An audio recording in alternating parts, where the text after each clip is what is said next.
Hello and welcome. I am Thomas Porteous and you are watching NewsX. Germans are going to the polls to vote for a new federal government. This comes after the three-party coalition fell apart at the end of last year, prompting a snap election. Friedrich Merz, the 69-year-old Conservative leader, is in pole position to become Germany's next Chancellor. However, if Merz Christian Democrats win, he will need to forge an alliance with at least one other party, most likely Olaf Scholz's Social Democrats. This is because Merz was adamant that there would be no deal with the far-right Alternative for Germany, which is posed to become the second biggest political force ahead of the centre-left party. A sluggish economy, immigration and the Ukraine war top of the poll agenda. Exit polls will be released as soon as voting ends at 5 o'clock GMT. So, who will lead the German government? For more on this discussion is Dr. Evelyn Menges. Dr. Evelyn Menges, lawyer and city corporator of Government of Munich, located from Munich. Siddharth Mungal, candidate Bundestag election 2025 for the CSU, also located in Munich. And we're also joined by Professor Madhav Nalaput, editorial director of the TSG, and Ross Feingold, political risk analyst, joining us from Taipei. Listen, I wanted to focus on three main issues that have centered around this election. One being economic policy, the second being immigration, and the third being foreign policy. Dr. Evelyn Menges, I wanted to come to you first. Do you think Germany should abandon its strict budget rules to stimulate growth, or is fiscal discipline necessary?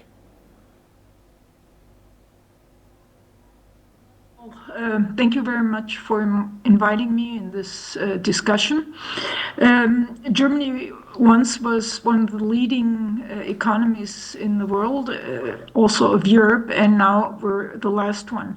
And therefore we have to do everything that economy can rise and get prosperous again, meaning we have to have some political methods and also monetary methods that the people want to work more than they did so far again. Because only if you get economy in a thriving position, then wealth and democracy is guaranteed. Siddharth Mungal, I just wanted to come to you. What role do you think Scholz has played in the government's downturn? And who do you think the CDU can make it better? Would you think the AfD can make it any better? What kind of economic policies do you think will be brought in by this new coalition? So I think first and foremost, Olaf Scholz and his government has failed dramatically in the last couple of years. They've done some good things, but if you look at the overall downturn in the economy, our GDP is at 0.3% minus. Our unemployment is at 6%. It's an all-time high, and it's a high time for a change right now. My party, the CSU and the CDU, the sister party, we stand for lower taxes, less bureaucracy, and most importantly, innovation, and we want to establish national innovation centers all across Germany. So that's what we are looking at. Now, from who could be a good coalition partner? Well, the times will show. I would not like to make a statement on that right now, but we do know that there are a couple of alternatives, and as we have already made it clear, alternative for Germany, the AfD, is not an alternative for us. We exclude that option explicitly. Siddharth, can I just wonder if the alternative for Germany isn't going to work and the CDU have to partner with smaller parties, will that not lead to an unstable government? Well, Germany in general, or let me rephrase it, we would like to have as few partners in the coalition as possible. So this would be 2. And the maximum number of coalition partners needed would be 3. So this is the number we are talking about. We would need 1 or 2 coalition partners. And we believe that, in general, the options which are on the table, theoretically, are the SPD and the Green Party. And as you know, Friedrich Merz and our party president, Markus Söder, do not believe that the Green Party's ideology matches with our ideology. So we are, as of now, excluding these options. But at the end of the day, we need to see what the people of our country are saying, and then we need to come to a final conclusion when we go into the discussions with different parties. Professor Madhav Nalaput, The Green Party is also very, very popular in Germany, but Germany has currently rising energy costs for businesses and households. Do you think Germany should prioritize its energy independence over climate goals? Well, I'd like to point out the elephant in the room from an Indian perspective. And I'd like to say that, in my view, Chancellor Scholz shot not just himself, but the German economy in the foot by basically cutting off access to abundant and cheap oil and gas from Russia. Secondly, he stood by and did nothing when Nord Stream 2 was sabotaged. And I think now it's pretty clear who did that sabotage. But frankly, the Germans have paid a very heavy cost for that particular act of Chancellor Scholz. Chancellor Scholz, full steam ahead, was his motto where the Ukraine war was concerned. I'm not entirely sure that the German public are willing to sacrifice as much as Chancellor Scholz believes they should sacrifice in keeping this war going, quite frankly. I mean, the United States, you've already seen a dramatic change. You have seen Donald Trump come, and he has replaced Joe Biden. His policy towards Russia is completely different from that of Biden. So, and now we're talking about, as of the opinion poll, is 30% for the CDU, it's 20% or so for the AFD, and it's about 15% for the socialists. Now, of course, it will be good if the socialists and the CDU-CSU can work an alliance, possibly with the Green Party. But the reality of the situation is that my empirical experience has always been when people are asked, whom will you vote for? They generally, there's what is considered to be an extreme alternative. They generally don't mention that alternative and give other alternatives rather than that. So I'm not sure what the election will turn out. As has correctly been said by Siddharth, it depends on the German people, and we'll know, I think, by tomorrow what the German people decide and which party is doing well and which two parties or three parties can form a coalition. So I think we'll know that by tomorrow. Ross, but frankly, I would be ready for surprises.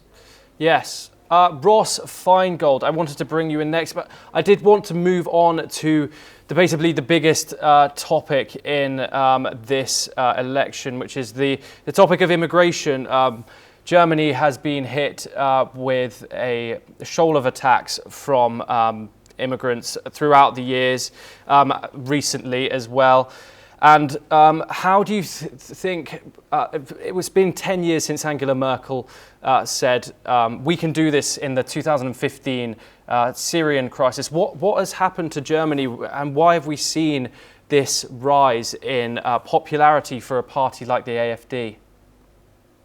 I think going back to 2015 amid the Syrian civil war, when Angela Merkel basically opened the door to refugees from the war zones, people in Germany were justifiably proud of what they did. However, as we go 10 years down the road, people are really, obviously they're second guessing the decision that was made. They've been hit with the cost, which is quite significant, of resettling refugees, things like language training, for example, helping people get jobs. All of this costs a lot of money, puts pressure on schools, puts pressure on healthcare systems. There's obviously been a series of terrorist attacks by refugees, usually acting as lone wolves, but it still causes people to really question why they did that and what the ultimate costs are going to be, both the financial costs and the cost to society as a whole. And speaking with Germans in recent weeks, one theme is recurring, and that is a lot of people are really angry at the number of people who are allowed in and what the cost of allowing them in has turned into this many years down the road. Dr. Evelyn, I wanted to come to you next.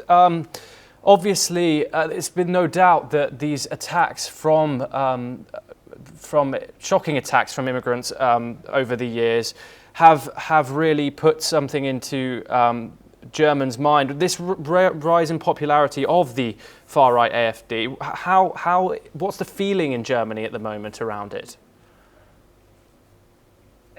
This is very difficult to answer because we're not speaking of immigrants. We're speaking of people with no definite legal status in Germany. That's a big difference. We have a lot of foreign people in our country who are appreciated very, very much, and we're proud of having among us. And we, Sida Nukdal and I, for example, have many close ties within the foreign communities within the city of Munich. And surprisingly, many foreign associations say to the German people, why don't you enforce the law more strictly? Because they're the one who are saying, we are very happy of living here in Germany, in Munich, and you just, your politics is politics of discussions, of round tables, but not doing anything. So after today's election, one of the main jobs the new government has to do is to fight against the illegal immigration, not letting people into this country who have no right of being here.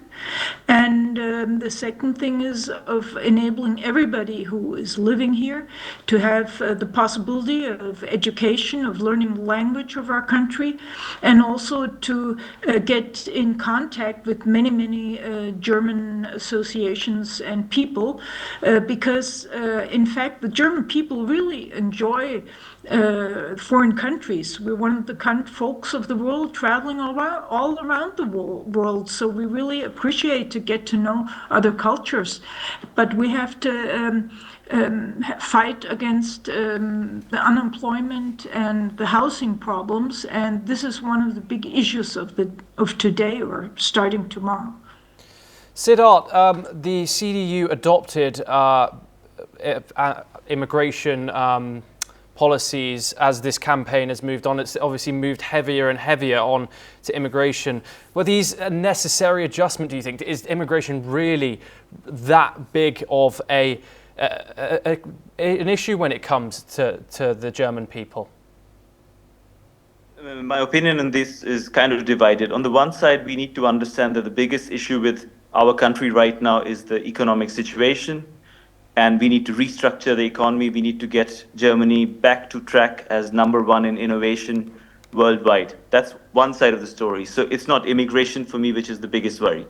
At the same time, we need to understand that if 20% of our people are going and voting for AfD, and one of the ideologies of AfD is basically pushing back against migration, we cannot ignore 20% of the people in the country. So I'm not talking about the party, I'm talking about the people of this country who have worked hard in this country. So it's important that our party, and in fact, any party which is in the government, really listens to what the people's fears are.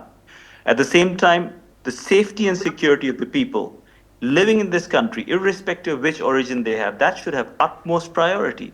So as Dr. Menges said, tighter border controls, selective skilled immigration, and really putting in an effort on integration of the people who come into our country, that is the key for success. And may I also just say what Chancellor or potential Chancellor Merz said yesterday. He's made it very clear.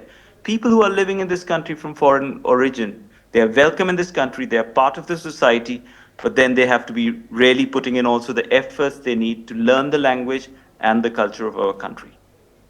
Professor Madhav Nalaput, the AfD has obviously shot up in popularity, but not without some foreign endorsements. You have Elon Musk, who appeared at one of the rallies.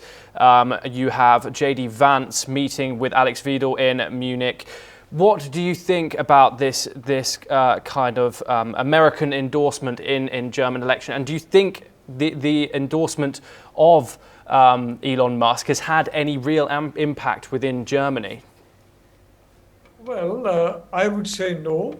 I don't think Germans welcome any kind of endorsement from outside, and they're quite capable of running their own democracy, and they're quite capable of taking their own decisions, as indeed are various other democracies.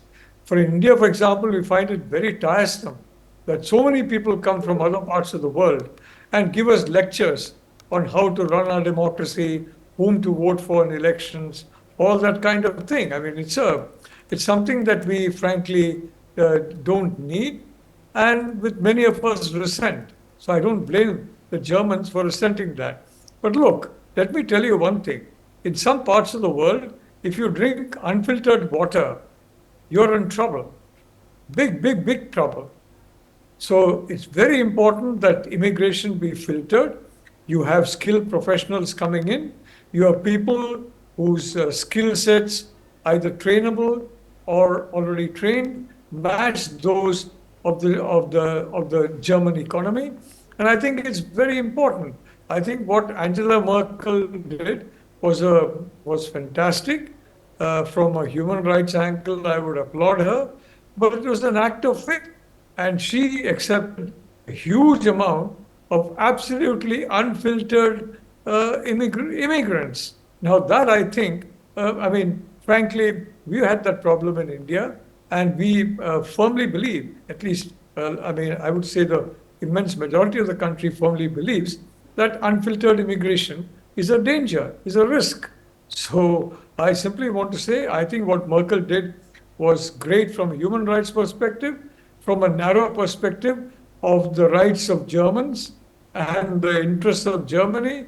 I think she made a terrible mistake, and her party has paid the price for it. I think.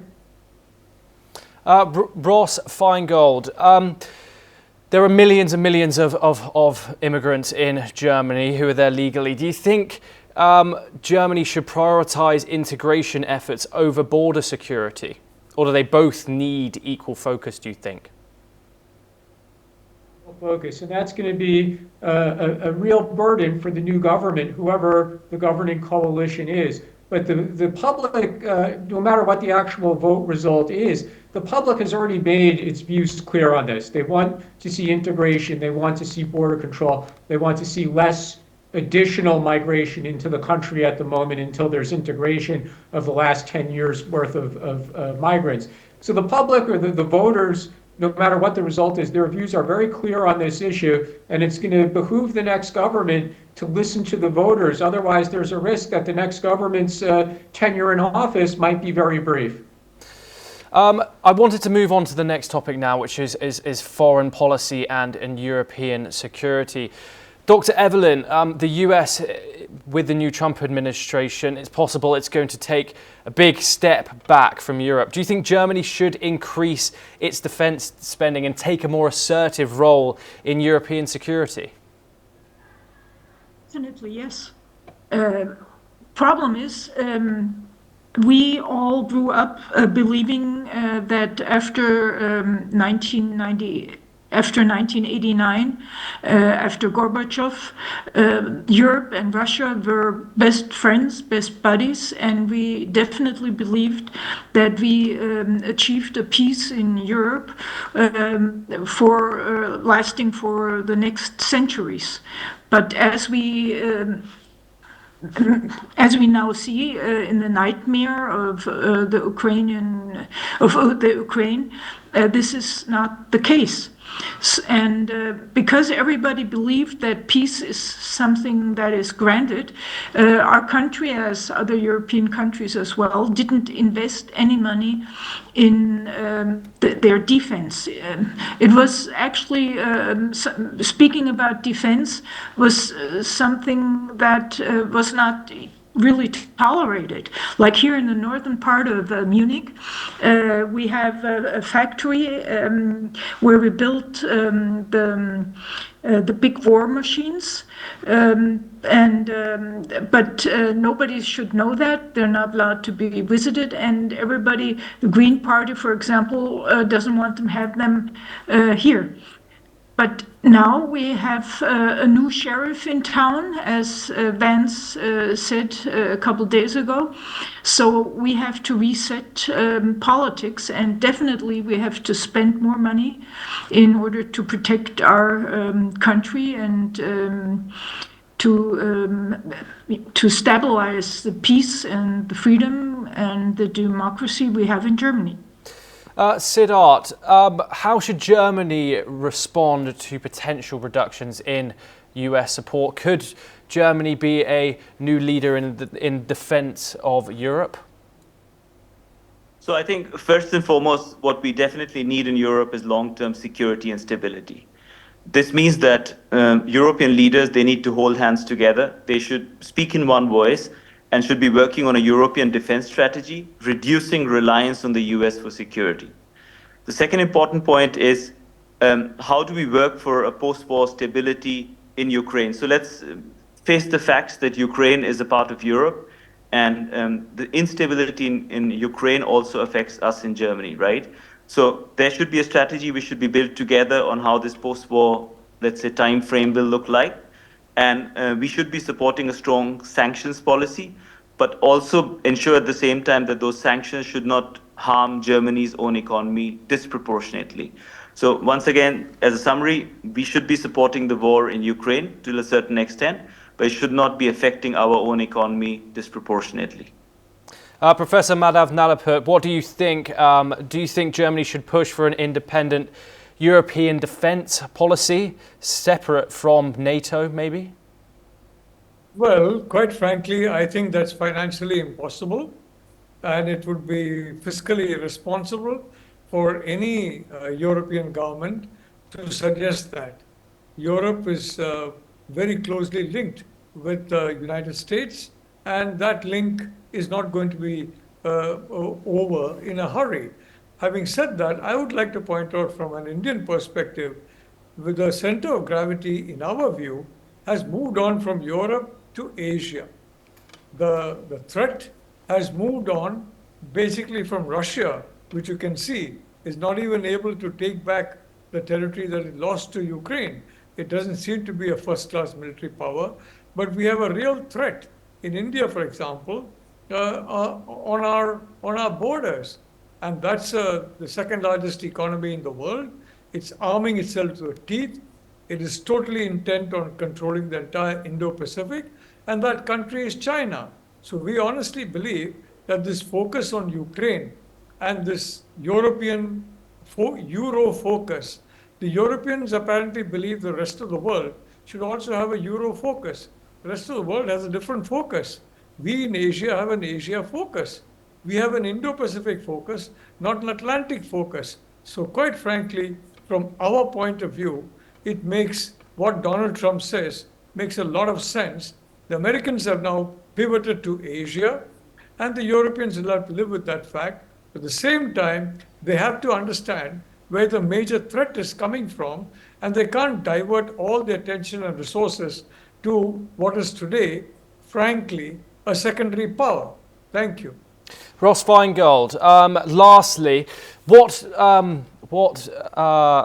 approach should Germany take towards Russia and China in the next administration, do you think? When it comes to both countries, they're going to have to decide, is this a foe that we need to be worried about, or are these countries that we have to work with and we'll look for ways to work together where we have shared interests, however difficult that might be. It'll be difficult, frankly, to do that with either country. Clearly, Germany's relationship with Russia has ruptured over the war in Ukraine. It'll be difficult to bring that relationship back to where it was before Russia invaded Ukraine. And when it comes to European relations with China, that's had a lot of ups and downs in recent years. There's things like a bilateral investment agreement, which European Union was moving quickly to sign, and then it fell apart. There's concerns about human rights. There's concerns about China's threats to other countries around the region, as Professor Nalapurt mentioned. So that's a lot easier said than done, both when it comes to China and Russia. And the next German government's going to have a difficult time dealing with both of those countries. That is all we have time for. Thank you very much for joining us. Dr. Evelyn, Siddharth Mugdal, Ross Feingold and Professor Madhav Nalaput. That's all we have time for. We will continue to bring you more news updates from across the world.